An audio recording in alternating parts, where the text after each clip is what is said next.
है। सत्ता का खेल तो चलेगा, सरकारें आएंगी जाएंगी, पार्टियां बनेगी बिगड़ेंगी, मगर ये देश रहना चाहिए, इस देश का लोकतंत्र अमर रहना चाहिए। ऐसे वक्तव्य एक महान राजनेता और एक साहित्यकार के हैं।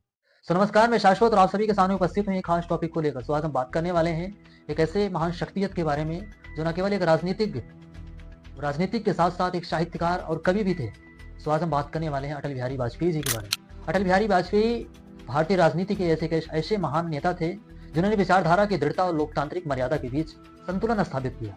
वे कुशल राजनेता, संवेदनशील कवि, ओजस्वी वक्ता और सर्वमान्य प्रधानमंत्री थे। आइए इनके हम जन्म के बारे में जानते हैं।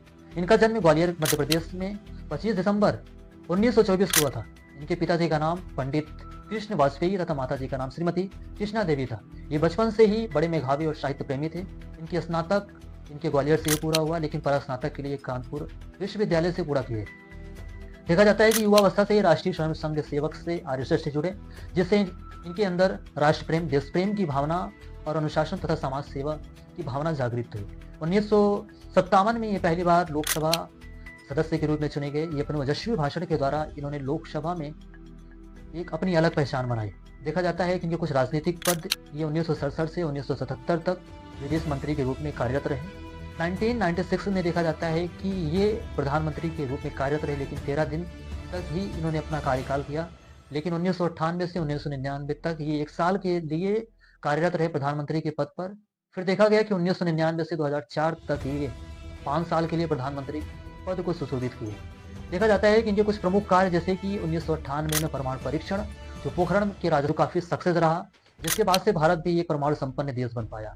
परमाणु परीक्षण से पहले भारत परमाणु सक्षम देशों के अंदर नहीं आता था, लेकिन जैसे ही ये परमाणु परीक्षण सफल हुआ, वैसे ही भारत भी कई परमाणु संपन्न देशों में से आने लगा। और यह भी देखा जाता है कि इन्होंने स्वर्णिम परियोजना, जिसे कहते हैं चतुर्भुज स्वर्णिम परियोजना चलाए, जिसके द्वारा इसका मुख्य उद्देश्य ये था कि गाँवों को भी शहरों की सड़कों के साथ जोड़ा जाए, ताकि गाँवों को भी शहर की तरह विकसित किया जाए। और ये विदेश नीति पर मुख्यतः युद्ध की नीति नहीं बल्कि शांति की नीति अपनाते थे। इनका कहना था कि युद्ध ही एक चारा नहीं, बल्कि हम शांति के द्वारा भी हम हर एक चीज का हल कर सकते हैं। ये केवल एक राजनीति नहीं बल्कि साहित्य को भी बढ़ावा देते थे। राजनीतिक के साथ साथ एक साहित्य प्रेमी और कवि के रूप में भी व्याख्यात थे। इनकी बहुत सारी रचनाएं हैं, जैसे कि राष्ट्र प्रेम। देखा जाए कि 2015 में इन्हें भारत रत्न और पद्म विभूषण से नवाजा गया।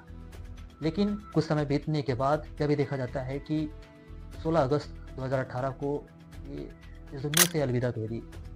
ऐसे महान शख्सियत जो देश में कभी कभी जन्म लेते हैं, ऐसे महान लोग जो देश को नहीं बल्कि पूरे इस पृथ्वी को गौरवान्वित